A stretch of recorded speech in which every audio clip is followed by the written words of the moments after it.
Ajenu. Hello, can you hear me?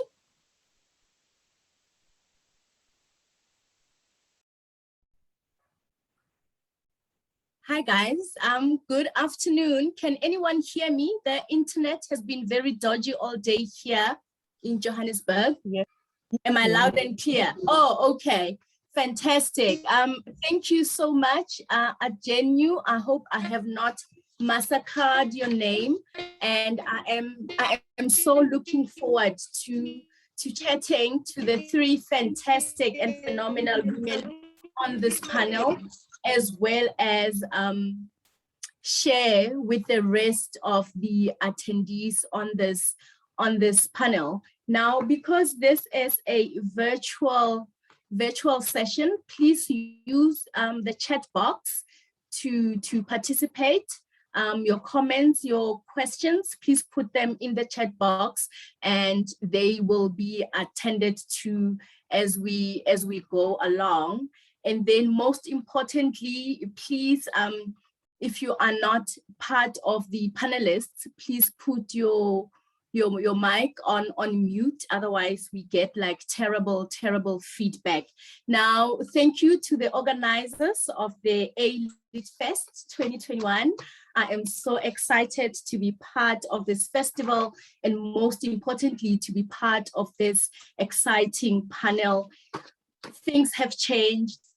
We are operating very differently, and this has this has demanded a lot from creatives on the African continent to do things, to maneuver, to give us new installments, new content in very different ways. But I'm very excited to see that this festival also has a physical presence. We haven't had any physical festivals here in South Africa, so I'm very jealous of you guys. I am so jealous. It is insane.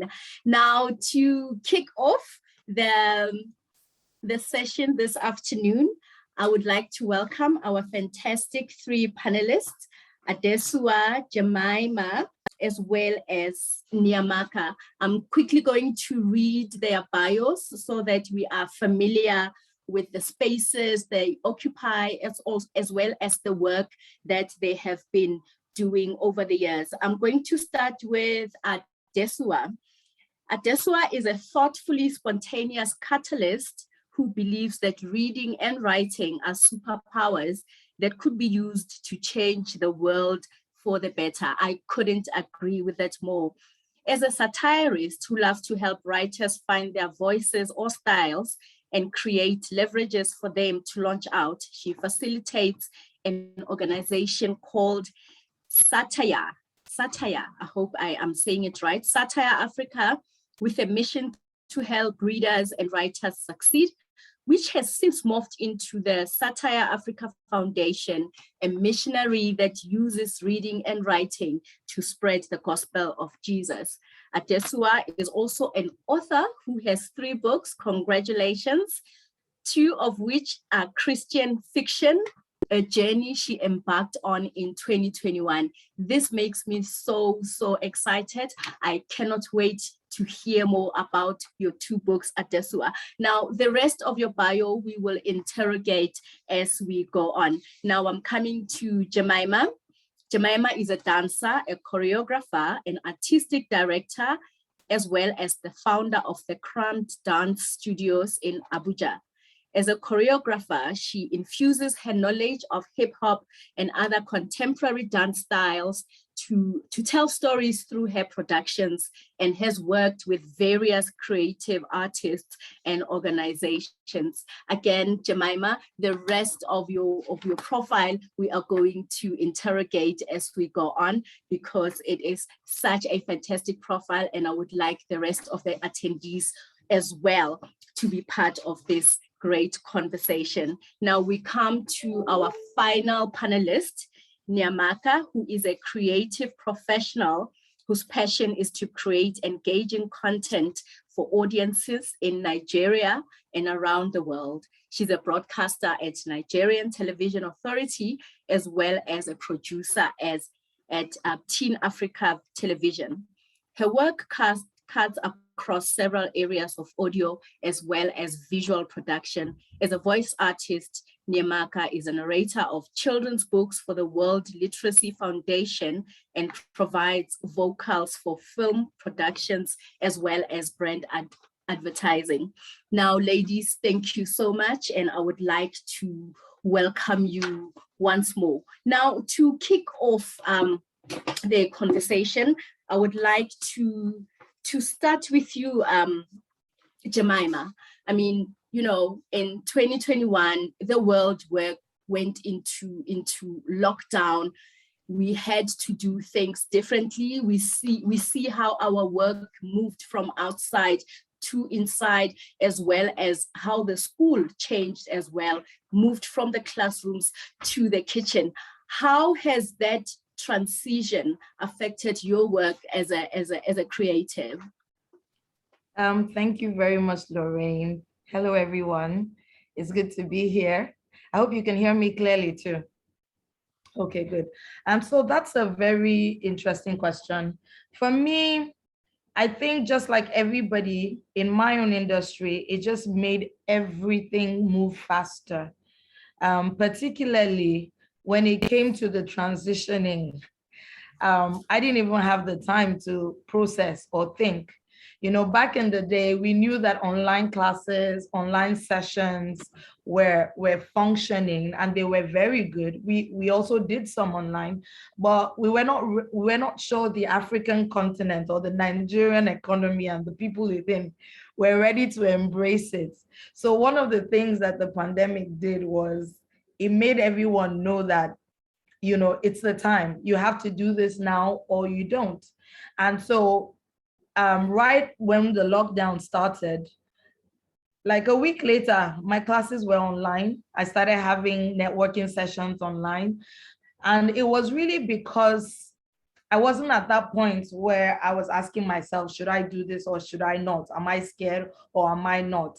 It was something that I realized I had procrastinated for such a long time. So the pandemic just helped me realize that, you know, I didn't have a choice to wait anymore. And I think that's what it did for the industry.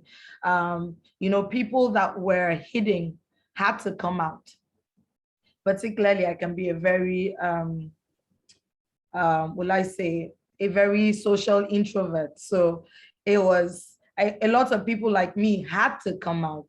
And I think dance itself played a very key role in connecting others, in helping people express themselves, helping people remember that their emotions can be targeted, you know, constructively. And it kept people, it gave people, you know, like a warm hug when they needed it, because it was all over.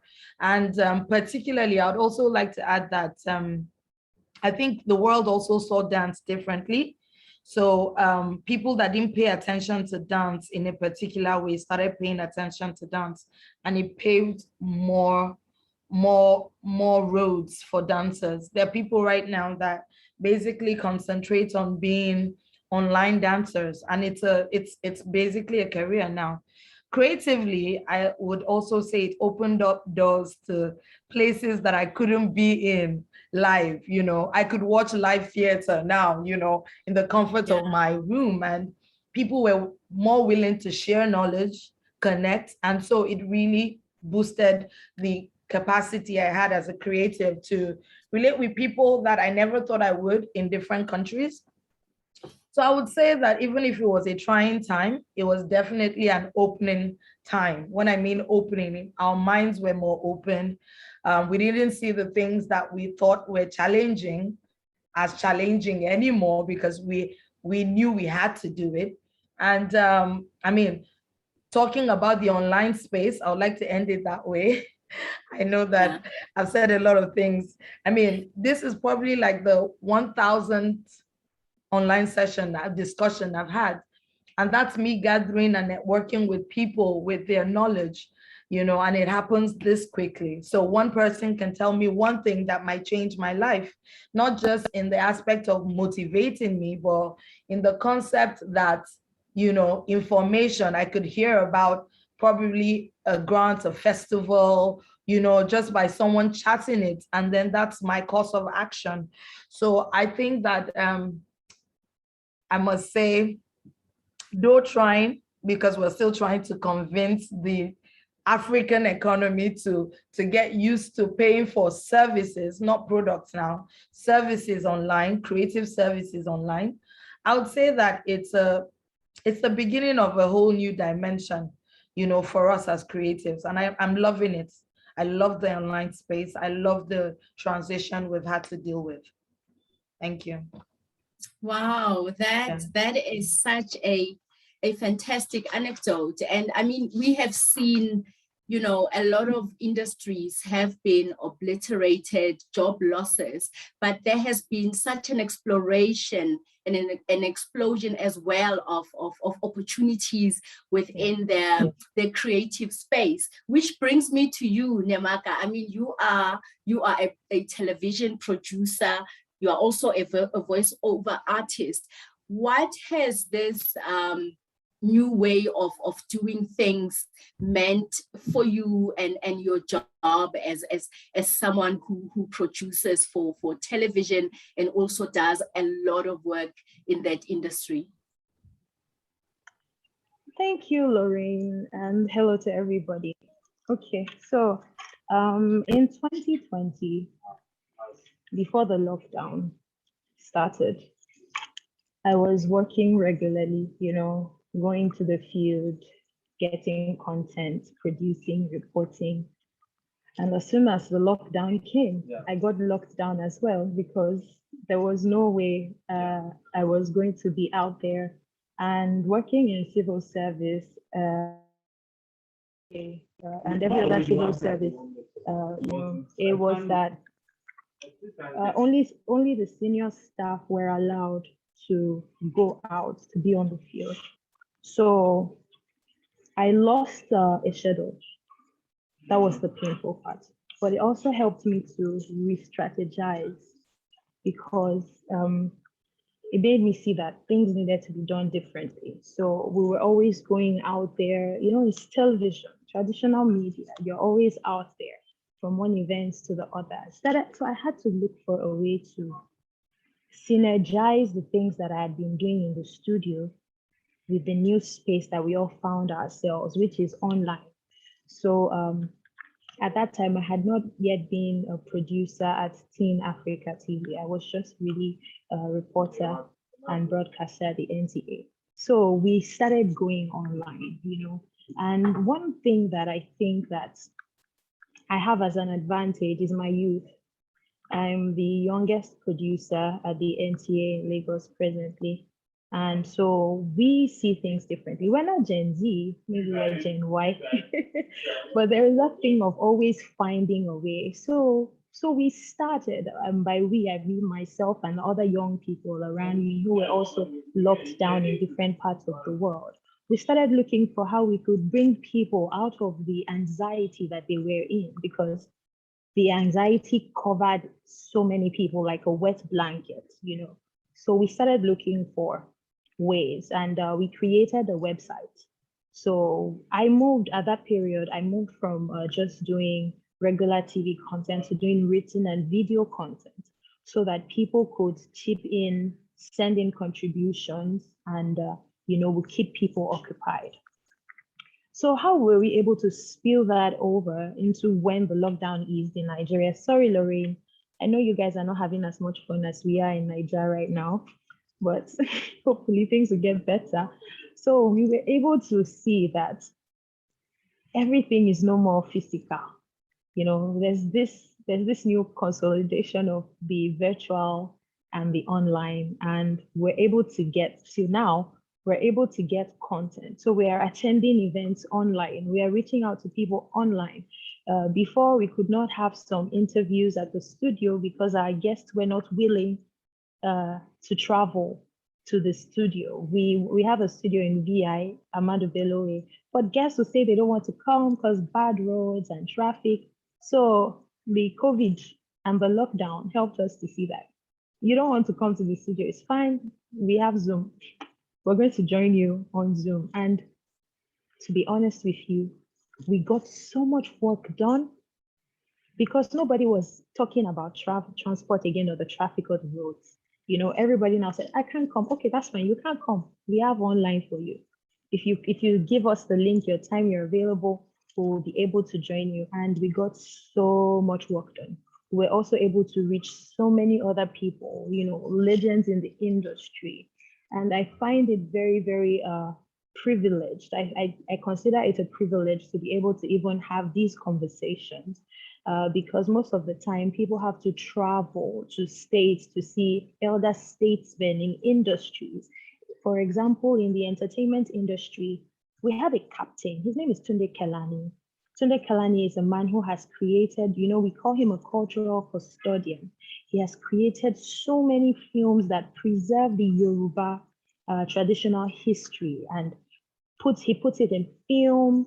You know, he recently produced and directed one, pardon me. It's titled Anyinla Omowura. It's a biopic, well, not a biopic, he's corrected us several times, but it's a story that was gotten from the life and times of the famous Akbala singer, Anyinla Omowura. We don't always get to see these people except when they're working, because they're always working. So we were able to harness the opportunity that the lockdown gave us, because we started seeing it as an opportunity, and it just changed the atmosphere, you know, in the workplace for us. We still had to go to the studio because for the TV station, you cannot shoot in your house. But, you know, there was just that renewed zeal that things are still possible, things can be done. We can still produce content for our audience at home and all over the world. And even if people are feeling some kind of way, we are going to bring some light, you know, in the darkness. And it's been a great experience so far. Wow, that is absolutely fantastic. Now, Adesuwa, I want to come to you because Nneamaka just referred to renewed zeal, and your profile said you produced and authored 3 books within a short space of time. So we can only conclude that, you know, the lockdown and the subsequent restrictions just poured enthusiasm as well as inspiration to do something that you've always wanted to do. But before the lockdown, there were always things that were in our way. You know, if it's not time traveling to work, as Adesuwa has alluded, it is also, as Nneamaka has alluded, it is also, you know, just things that just get in the way of us doing what we want to do. Now, share with us the journey of these 3 books that you wrote. Thank you so much, Lorraine. Can you hear me? Yes. All right. So, well, I didn't write those books during the lockdown. The first one, The Farm and Other Stories, was written in 2017. That was July 21st, 2017. That was when it was launched. And then the other 2 were written this year, right? So for me, with regards to the lockdown, which I think that's the focus of your question, what I know was really pivotal for Satire Africa Foundation was that we were able to use the period to engage readers and writers online. And good in Satire Africa has always operated as an organization that is 80% online. So virtual. So we do a lot of our work virtually, and then we get to go into local communities to teach children to write and to read and write their stories. So I think that bit of our work and also the events that we host form some part of our work that we do in physical space. But I know that during the lockdown, we were able to get out two anthologies written by writers all over Africa. And one of them is called Enclosed, where we wrote on exciting themes around the feelings of being enclosed in a space. And it was very beautiful to see the thoughts and reflections of various writers, on paper and in words. And we have an Enclosed is available online on Okada Books, BAM Books. And we also hosted a whole lot of competitions like Review and Win, where we encourage readers to read books, review them, and then we gave prizes. We hosted one for children too. And I think that has been a fantastic fallout of the lockdown, because it was during the lockdown we started our mentorship sessions for children. And it's been beautiful to see children write their own books. Now, we are very interested in children, especially those children who live in communities that do not get enough attention, because we believe that when you listen or read stories that these children tell, you could pick what they need, and that automatically makes them part of critical decisions at nation building and even development of the society. So like the children we worked with at Kapwa in Iluobe, that is in Abuja, it was very beautiful to see how they all came together to write an anthology, which we published just a week before the announcement of lockdown. And it's called United Hearts. And when you read those stories, you can see a reflection of the lives that they live and how they are proposing that it could be better. So I think that was the high point for us as Ataya Africa Foundation during the lockdown. And it has been very pivotal in directing our activities even up to this point. And it also makes us see that we took a very good decision at the start, to ensure to make 80%, especially of our operations and administrative aspects of our work, virtual. So I wouldn't say we came prepared, but well, it was good to test what we have been doing and also to take on even more interesting tasks during the lockdown. Thank you. Oh, wow, that is so fantastic to hear. Now we have heard like all positive things that have happened, particularly during the lockdown. I would like us now to zoom in on the challenges. How difficult is it to operate especially during this period, than it has been over the years before the lockdown? Jemima, I'll start with you. Well, just like every other thing, I think that we're still learning to adapt to the new, what do they call it now? The new now, Yes. So sometimes I feel like I'm starting a business all over again, I must admit.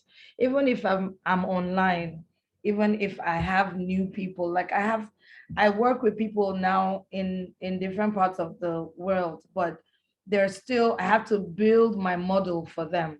I have to build that clientele. And then I'm still working with people that I see physically who haven't adopted to the online. So I have to service them differently. And then, I found out that just like people joke about Android and Apple, that's actually how people are in their minds. Like they're the online people and they're people that are still scared to be online and they go like, no, this is not for me. So I'm literally working two businesses at once.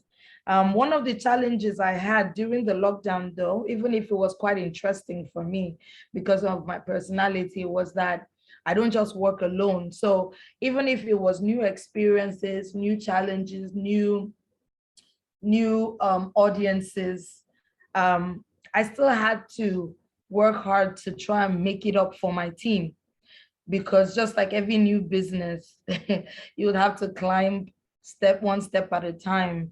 And creatively, people also, even if they were finding comfort in my kind of uniqueness and job and work, they were still not taking it as their priority.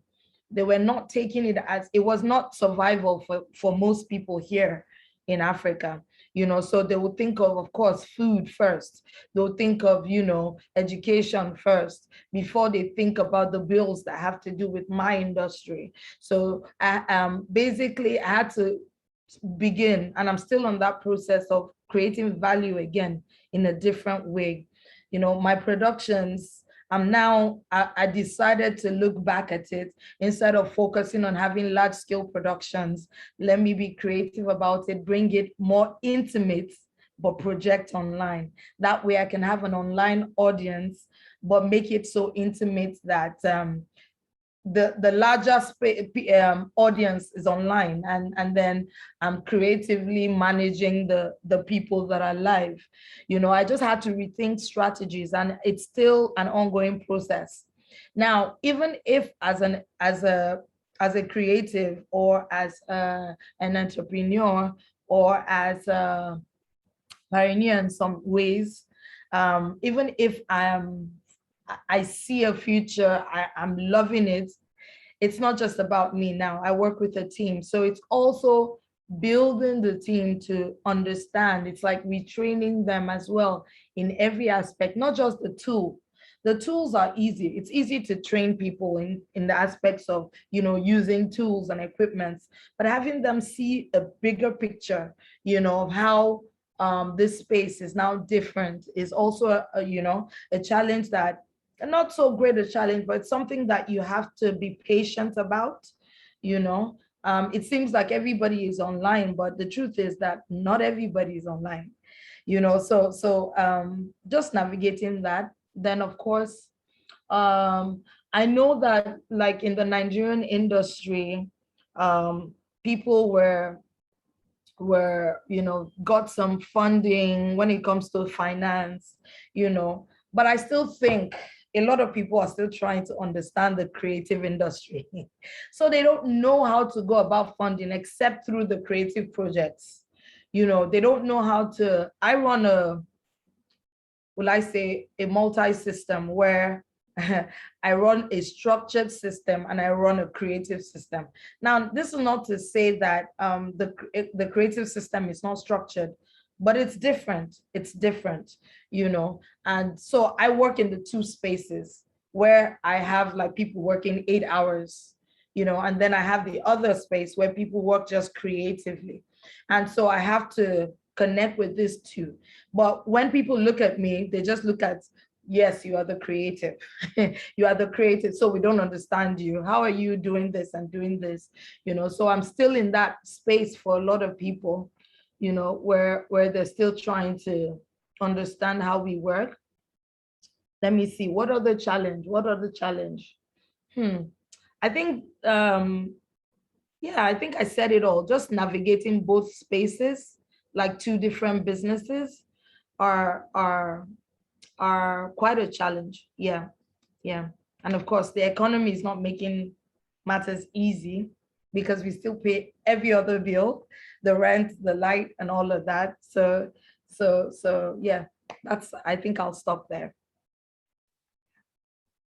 Wow, I mean, Jemima, that is the reality for all creatives. And I am so glad you brought up the financial aspect of it, because now for the first time, creatives had to quantify their work. In South Africa, there was an opportunity to apply for grants as a creative.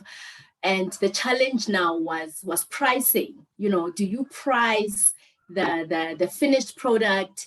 Do you also include the behind the scenes work? Like you said, it may look like an 8-hour production or a 8-hour output, but there is a lot of work that goes on behind the scenes that people do across all hours of the day. So how do you then start to quantify all that? I'm gonna come back to that because that is such an important thing to address as creatives, quantifying your output. Now, Nneamaka, I would like to come back to you now. I mean, you have been in the television industry for a considerable amount of time. Now, tell me the challenges that you had. I will tell you why I'm asking.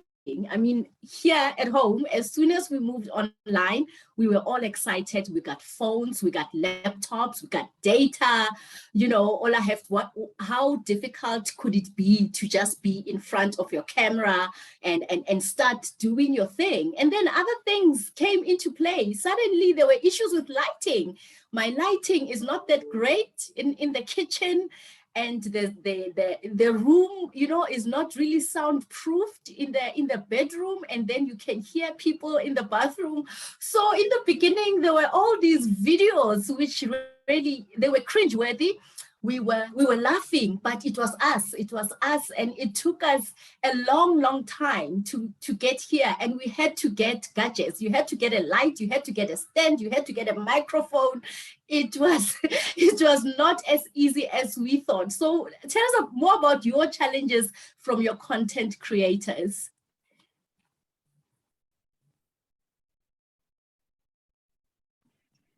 Okay, can you hear me, please? Yeah. Can you hear me? Yes. Okay, so I'll just pick off from, not pick off now. Let me just take something from what Jemima said, because I even had to write it down. She wrote that not everybody is online. She said that everybody is online, and I agree. Yes, when I first spoke, I mentioned that we were able to, leverage on having online facilities like Zoom, video call channels where we could host interviews with our guests. Lorraine, you said something about lighting issues. Now, we had, don't worry, sis, where we were together. I'm going to speak about lighting issues, and we'll go on to other challenges. One of the challenges that I have experienced working as a broadcaster is colorism, and it's about lighting. And in the sense of people having problems lighting me before I go on air because of my skin color. Studios always have lights, definitely. We have high quality lighting, LED everywhere, it's bright. If you're not careful, you will sweat your makeup off your face. And there was a day we were about to go on air for a live show that I host every Monday afternoon. And the engineer came into the studio and he said, Nneamaka, go and whiten your skin. You're too dark for me. And there I was sitting. And there the guest was sitting and looking. And everybody was stunned. And it was about like 5 minutes to the rolling of the montage, for us to start. And I just said, my skin is okay. I just said that. And it was after the show that I said anything about it. And the guest sent a message to apologize for the embarrassment. He felt embarrassed on my behalf. Now, this is me, somebody who loves her job, in the studio, on time, well-dressed, makeup on fleek, everything okay. But you tell me to go and lighten my skin just because it is not convenient for you to light. And he said, and I quote, "This is why I prefer light-skinned presenters, because you don't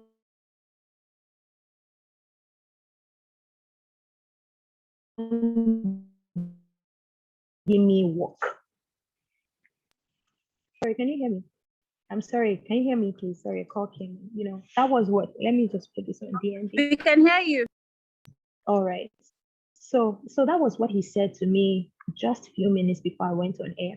This is a problem that not only myself, but many other presenters and broadcasters face. I think all around the world, dark-skinned people.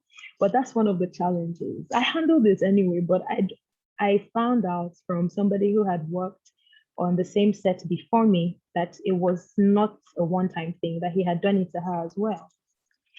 Another thing that I consider a challenge is enthusiasm.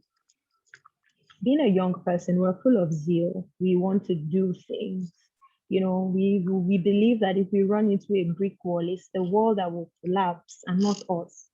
That if we want to get to the sky, we can do it. If we want to build another Tower of Babel, we can do it because all things are possible with us.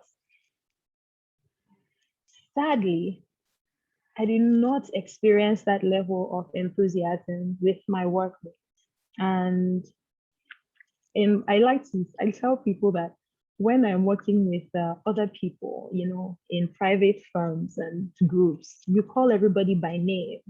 But in this place where everybody is older than you, where most of them are married, they consider themselves senior brothers and sisters to you, even calling them by their name alone is an issue, you know, not to speak about how then you are ready to do things and they're like, oh, please, I can't stress myself. So there was the issue of enthusiasm as well. Then because it is traditional media, we feed off of the energy, you know, on the field. So before the lockdown and even after, when movement eased, can you hear me, please? I think Lorraine is out. I can hear you. I can hear you. Right. I can hear you. Okay, thank you. So before the lockdown and when it eased, we were going for assignments and we were moving, you know, but events got stalled. So work reduced. So productivity was diminished, you know. And as somebody who is always ready to try out new things, it was very depressing for me because it will take some time before it's like when there's light and then all of a sudden they take light. Yes, you know, there's a switch or there's a candle somewhere or there's a lamp somewhere, but you still need to somewhat get reacquainted with the space that you're in because of the darkness. And so that's how it was for me too. That was another challenge that I faced. And also internet. Internet is a problem. Internet was a problem, it's a problem. I'm hoping that one day it will not be a problem anymore. Internet connections can disgrace you. You will be doing something great, and all of a sudden in the middle, you are bounced out of the room, you know, and everybody's asking, where are you? Where did you go? And if you are looking, you think you're making sense, but you are the only one in the space. So internet connection was also a problem. I remember we were supposed to have a performance and we had done all the rehearsals. And when it was time, the internet bounced me out, you know. So those things are the challenges, the internet connection, the colorism, the enthusiasm, also just the nature of the entertainment space where more events are done physically than online. So those were the challenges that I had faced, that I'm still facing. Hopefully one day at a time, we'll get through them. Thank you very much. Thank you so much. I am so sad and sorry that you had to go through the colorism issue. I always thought that it was only here because we also have a huge population of Europeans, and I didn't think that was something that happened on the rest of the continent as well. Now, Adesuwa, I would like to talk to you about enthusiasm. I mean, Nneamaka spoke about the waning enthusiasm, and you know, we have been cooped up in these spaces for so long that fatigue is bound to come in, and little by little we lose the morale, we lose the inspiration, and you know, as we consume the news with the rate of infections up and down, I have found myself asking this question, what is the purpose? You know, why are we still doing what we are doing when, you know, it just looks so bleak? It just looks like it is never ever going to end. Of course, we're never ever going to go back to the way things were, but you know, we all go through bouts of depression and enthusiasm, especially, I mean, looking at the work that you do. You know, you are a climate activist, you are a designer, you do work with children, you are also a legal practitioner. So I guess you had to do all these things in the same space at the same time. And as Nneamaka has said, the internet sometimes is not loving us, and it just gets too much. How do you deal with feelings of not wanting or not being able to go on? Okay, thanks. Thank you very much. I think one area I dealt with that aspect a lot in my work was with the work with children. So you know how children could be very excited when you start out something new, and especially with a story, you know, and you start out and then at some point you hear things like, oh, Auntie Adesuwa, so some of them call me that, I think I'm getting tired of this story. I'm not sure I'm going to finish it, you know. And so you have to go through the whole hub of, you know, trying to encourage them, inspire them to continue and finish, let them see the vision and you know, some sort of create a blueprint of what finishing that story could impact to society. You know, so I think for me and my team, that was a very serious challenge, but we got around it by coming up with creative activities like getting to do things like vision boards for yourself as a writer. So, you know, you could have a vision board for your life, and then you could have a vision board for where you want to be as a writer, the kind of stories you want to tell, you know, and then you drill it down even more to say, this particular story I'm writing, these are the opportunities that I see in my mind for it. And I think that was one activity that really helped us get them to a point where they knew that, okay, we have to finish whatever stories that we start out to do. Then secondly, another aspect of our work where we faced low enthusiasm at some point is with parents as well. And, you know, surprisingly, theirs even come at the start of the program.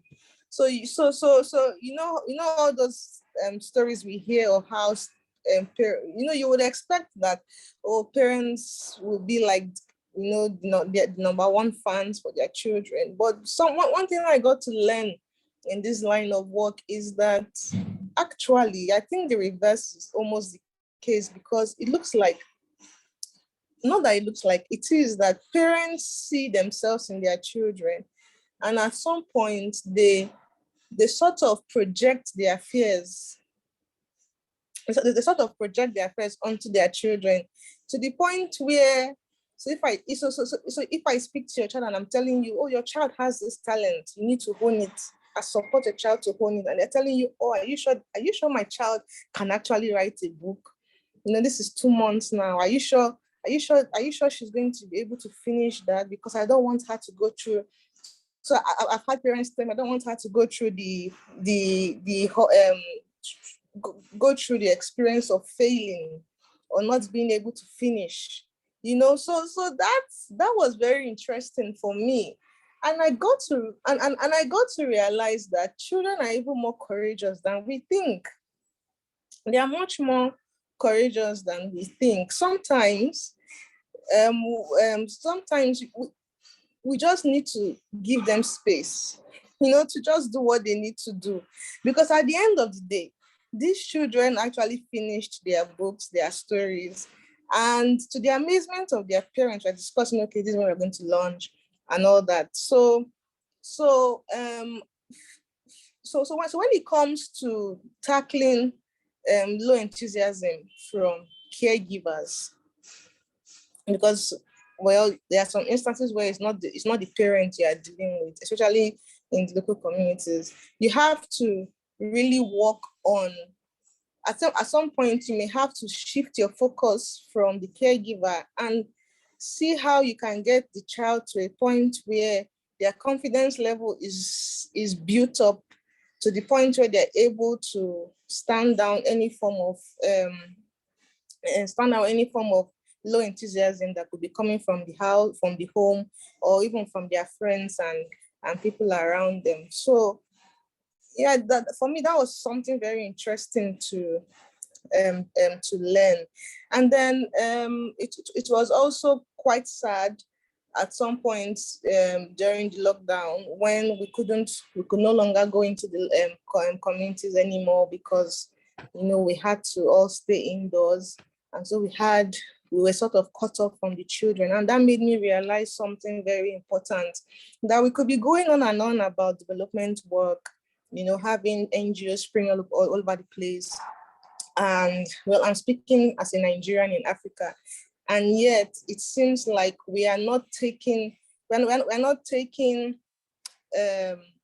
development like the internet, data, new ways of communication. We're not taking them down to the bottom of the pyramid where most people are. If you don't do that, I've come to realize that if we go all around trying to, it's good to provide water, it's good to provide healthcare and all that, but with the way the world is going, it's apparent that if we do not begin to think of ways to create developmental programs in communities that leverage on technology, we are leaving those communities as poor as we left them, if not even poorer, because this infrastructure is not just there. So it's affecting everything. It's affecting schooling. It's affecting basic amenities like getting resources like books to them.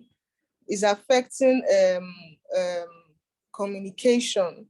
So for like a whole year, we couldn't go there to teach. We couldn't interact with them and all that, which could have just been solved by perhaps the school where we're working in having a computer that was connected to internet. So those are just some of the aspects of I just highlighted a bit of issues we have faced around low enthusiasm and also challenges too in the line of our work.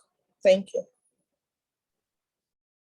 Thank you so much, Adesuwa. And you also brought a spotlight to a whole lot of other issues that we should be concentrating on, we should be putting more effort and resources towards, especially what you said about developmental work not reaching communities that are in need of it. Now, Nneamaka, you produce for Teen Africa Television. Now, in light of what Adesuwa has said in terms of developmental work reaching the communities that are on the fringes, communities that are in dire need, what has it been like for you when it comes to that segment of the population? Thank you, Lorraine. As a producer, we try to, interestingly, where I work at Teen Africa TV as a producer, we're only women who are producers. The directors are male. Thank you. The directors are male, cameramen are male, but all the producers are women. And that's one of the things that I enjoy about the company. So we're able to, sadly, we don't do so much in terms of development work. We are such a niche station that we focus on Gen Z alone. So we're constantly creating content for the young people, for the teenagers. And when I came on the scene, my mission in the company was mainly to create content for young people. And because we're working with young people, to be able to mentor them so that by the time they become, older, they grow, they have a firmer understanding of what it means to be young and African, because the name of the company is Teen Africa. So I know for sure that on our program schedule, we have programs that reach out to young people. We have educational programs where we don't invite people to the studio, we take the studio to the streets, so we're getting people to interact with us for us to transmit to the wider audience on cable. So we're going with young people, of course. Young people do majority of the work at Teen Africa Television. So they go to the streets, they go to schools, they go to schools where they've spoken with their administrators, head teachers, or principals. And they go there, stay with them, check out how they're studying in the schools. They are mostly public schools because somehow private schools are more, they are firmer in terms of exposing their children, to television. So there are also programs for people on the streets. I don't know the name right now, but young people go to meet people on the streets and engage them in conversations. And it's interesting to see, because you see these people, right now, everybody thinks that if you appear on TV, you are made. Well, maybe not everybody, but many people think that if you appear on TV, you are made somewhat. You have a lot of money, or there's something that you're doing extra that has made you or given you the privilege. It's quite an interesting concept because I don't understand it. So many of us are broke, but they don't want to hear that part. So seeing them coming from a TV station to engage them in what is happening around them just brings that unity in terms of what we see on TV, the people that we see on TV, or the young people that they see on TV, and the people that are actually living different realities on the streets. But I think that another thing that we can do when we fully resume, because the lockdown has also affected the way we travel in terms of going to get content. I think that another thing that we can do is to push more discussions in terms of how we can get people in more rural areas, to be involved in the things that are happening. So maybe creating content for them. I would take this down, because everything in the broadcasting space is about money and approvals and all that. But I believe that we can definitely do much more. However, so far, what we do at Teen Africa TV is go to schools, go to garages where we are allowed, because that's the security is also a problem in terms of creating content like that. So we go to schools, we go to parks, we go to streets, we engage young people on the streets to know what it is that is going on in their minds, apart from the music that they listen to, which is also why I get excited. Because most of the time we see young people talking about, yes, it's fun. It's interesting to see people talk about the songs that they like, the films that they're watching, but these are young people talking about, okay, when you wake up, what do you aspire to do? What is your day like? How do you get happiness? And people are talking about what they want to achieve, where they are is where they know they're not going to be for the rest of their life, that there is a movement, they can't see it, but there's just that hope that we are constantly preaching by taking the studio to the streets on Teen Africa TV. Oh my God, you just got me so excited. I mean, Africa has a a huge young population. And, you know, when we create content as well as programs which are specifically aimed at improving the lives of young people, ensuring that they are excited about their lives. They have vision boards, as we have heard, they have missions, they know exactly where they want to go and how to get there. Now, Jemima, this brings me to you. Nneamaka has spoken about being young and African and music, and the bulk of your work is in dance, contemporary, jazz, hip hop, things that we think are for young people. I still enjoy hip hop. I like dance. I like all sorts of music. As long as it's music and it's speaking to my heart, it gets me moving. Now, how has your creative connect filtered down to the people in communities that really need to hear a message of hope, to hear that there is something better for them out there? Okay, so one of the things that I do is try and create structures around creative businesses so that it can be consistent. So I do a lot of youth development using dance as a tool. So when dancers come to me, I don't just teach them dance, I don't just mentor them in dance. I literally teach how to run creative businesses that are community driven. And so the creative connect part is one of the aspects that we use to get them to collaborate, get them to be able to speak out. We have a lot of young people these days that don't know how to, they're still developing, so they don't know how to express their art beyond the skill themselves. They don't know how to tell people what they're trying to do.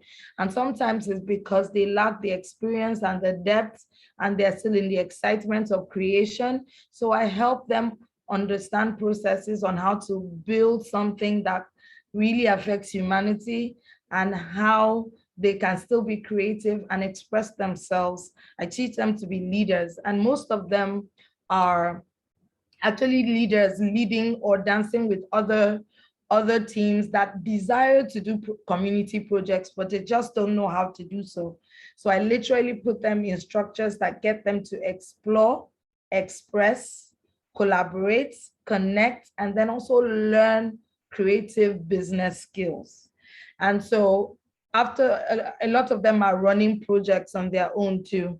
Like we have somebody that is using breakdancing to connect with young people in different communities, teaching them the skill, but also teaching them how to develop themselves so that they probably don't end up like a lot of people that it was when they were much older that they knew how to make their art a commodity, you know. And so he teaches them that. We have other people too that are, doing, learning how to piece up dance and other forms of arts, but with the concept of a message and a community driven project. So basically that's what happens. And Creative Connect is part of their experience because we bring creatives to talk about their journeys. Then they collaborate with these creatives one way or the other. And then it's not just about dance. So what we do in Creative Connect is really reaching out to other artists to see also how they can connect with dancers and build something. So I'm privileged to see them birth projects and also be of impact to their communities. And literally, even in cities like Abuja, where I'm based in, there are so many communities that are not, people forget. As long as, you're not in town, in the city, it's like everybody's walking towards the city, but the outskirts are being left out. So having people go out and reach out to these people using the tool of dance, first of all, is fantastic. And then, one of the projects also that I do with my Creative Connect is one I birthed with Next Level Global, which is a project I was involved in that had to do with not just dancers, but graffiti artists, beatboxers, rappers, people that were into poetry, and then, you know, the same tools, teaching them how to, about conflict transformation, you know, how to use conflict and build something from it. Also, we taught them the skills and also helped them to start up community projects. And there was also a follow-up after that that had to do with, it's called For the Love of Hip Hop. So hip hop brings people together and then they connect from different communities and also collaborate for projects that they can do in their communities outside my city. So basically, a lot of the projects I try and do are community driven in itself, but it's also more about discovery. I noticed that, I mean, one of the things that we don't have enough of is mentorship, you know, with the, you know, really young people that are between, you know, 17, 16 to 22, 23.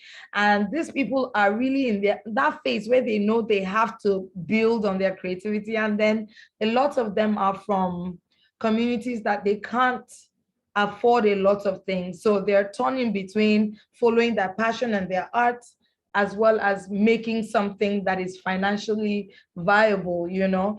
And so even if, when we talk about mentorship, you find a lot of people in business, you find having, you know, mentees and all of that. But I think in the dance industry, we don't have enough of that. We don't have enough role models. We may have quite a number of superstars, but being a superstar doesn't really make you a model, a role model, doesn't make you a mentor. You know, it might make you someone that people would aspire to, but having the time to follow up on these people and answer their questions genuinely, and, you know, really, we don't have enough of that. So for me, that in itself, and these are dancers from different parts of the country. And of course, thanks to the online community, it's easier now for me to like bring in teachers from different parts of the world, you know, and literally they're watching on TV, they can see these dancers, they correct them, you know, and it's beautiful to watch. So we are in the business of creating artists, but also creating artists that are passionate about the community and can also make money from what they do. So yeah, that's basically how we try and connect with creatively with our communities. Yeah, I hope I answered my question though. You more than answered my question. And if there is anything that I would like everyone who is on this session to take away is looking at art as a business. As much as you are out there, you are creating, it is also having a paradigm shift to know that you need to be paid for the art that you do. Thank you so much, Jemima. I mean, you brought so many things into my head now, and I now have 10 more questions. But what I'm going to do is I'm going to ask my last question and then open it up to the rest of our attendees. I am sure after nearly 40 minutes of a fantastic conversation, you have so many questions that you would like to ask our three ladies. Now, if there is one thing that the lockdown has unlocked is social media. Using social media, how to use it, so many online courses that have been sent my way, when to post, when not to post. Are you posting too much? Are you not posting too much? How are you attracting and keeping a loyal following? So many buzzwords coming out, creating a tribe, creating a following, creating a community. Now, Nneamaka, I'm coming back to you again. You with your Generation Z. Did you say Gen Z? Is it Generation Z? What are our children called now? No, they're not XYZ. What are they? It's Gen Z. Gen Z. With your work primarily focused on Gen Z, and you know how excited they are by anything on social media. I mean, Twitter. I know they don't do Facebook because apparently Facebook is for us, the parents. Instagram, oh my God, Instagram, and they are forever worried about how do I build a following? How do I keep people interested in what I have to offer, whether it's a product or a service? How do you use social media effectively to ensure that your target market is engaged? It's you know, it's always there. They want to know where you are or what you're doing. Okay, thank you, Lorraine. You're right. Social media is a big deal in the world today. I was reading a newsletter and the writer was saying that TikTok is growing so fast. Nowadays, if a business or a brand is not on TikTok, they're losing a bulk of their audience and customers because that is where people are congregating. Now, when I started working at Teen Africa, something happened to me. I instantly felt old because I'm not Gen Z. Yes, I felt old because I'm not Gen Z. But we're here working to create content for them because what they have in, I'm speaking about having enthusiasm and energy, but my energy is not, or my energy level is not as high as theirs. You see Gen Z with hundreds of thousands of followers or fans on social media,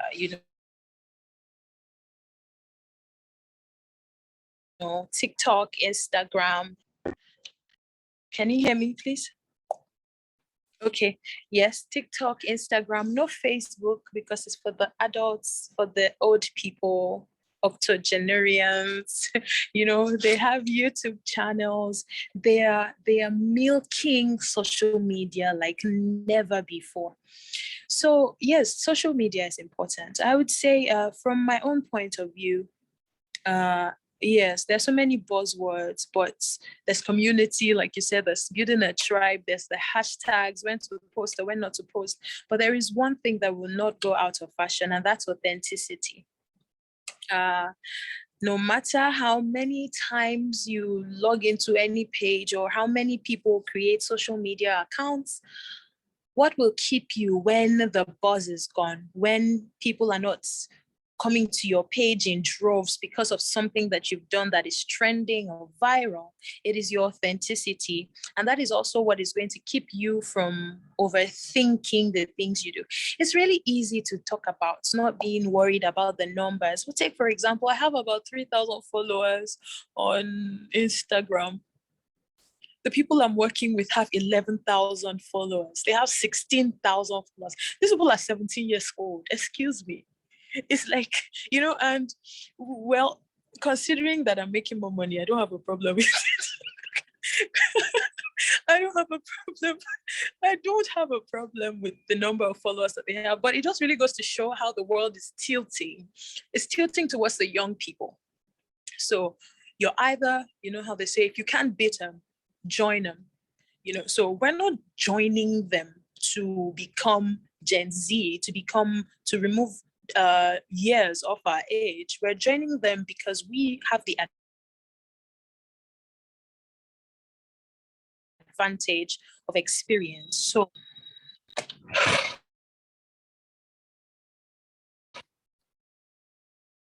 hello, I'm sorry, my mother keeps calling me. Okay, so we have the advantage of experience to deal with the issues that they bring at us. And so, yes, social media is also important, not just for the brand that you're building, but also for yourself. So I'm a broadcaster. On my Instagram page, there is myself, there are posts of myself doing work. There's also posts of myself being myself, just being Nneamaka. Because at the end of the day, I've come to see that most of the time we attach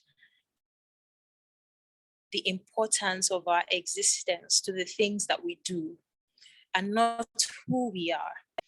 And it can be draining because considering that you're working with people every day. You are engaging people. And in my case, you're engaging young people.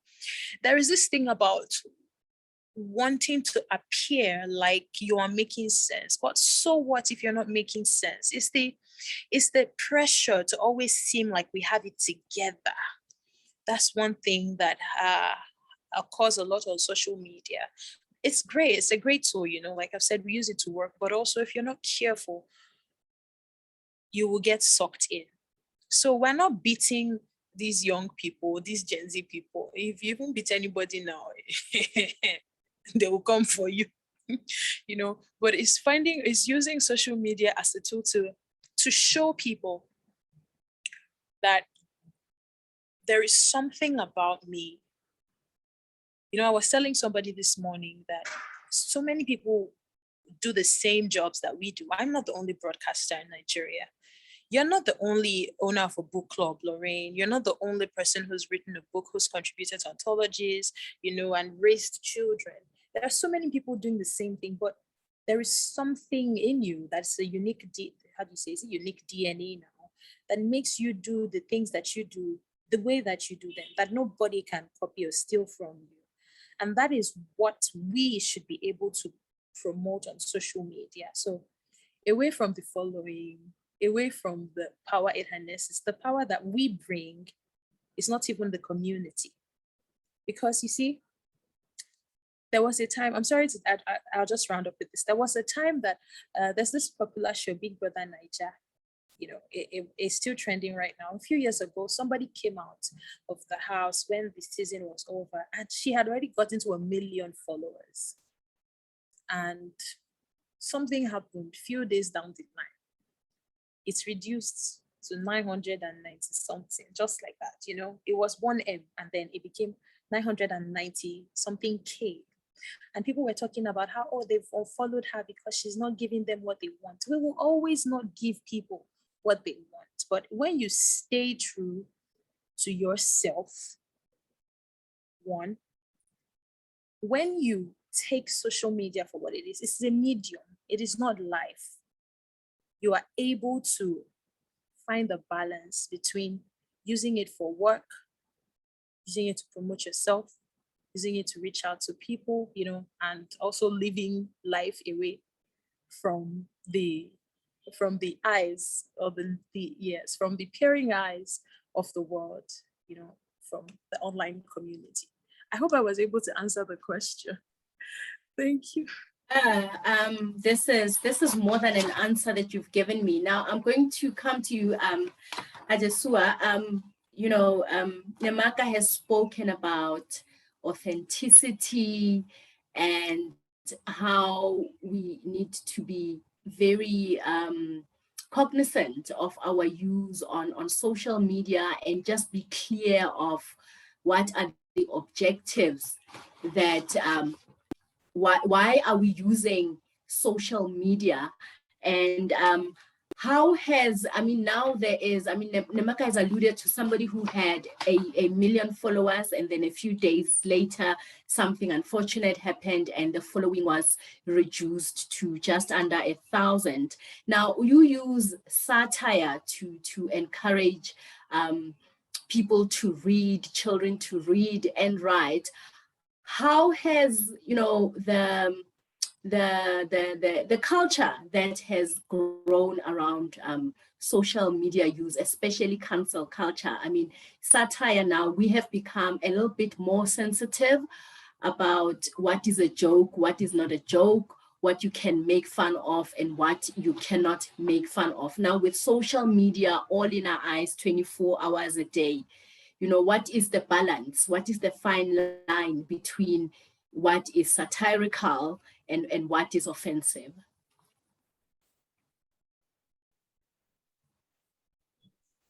Yeah, I didn't really get your question towards the end. Oh no! Oh, I'm so sorry. No, I was just saying that with social media amplifying and just not blowing, but zooming in on a lot of things that we write and read about and comment about. What is the fine line between satire as well as just being telling a harmless joke? Oh, okay. Well,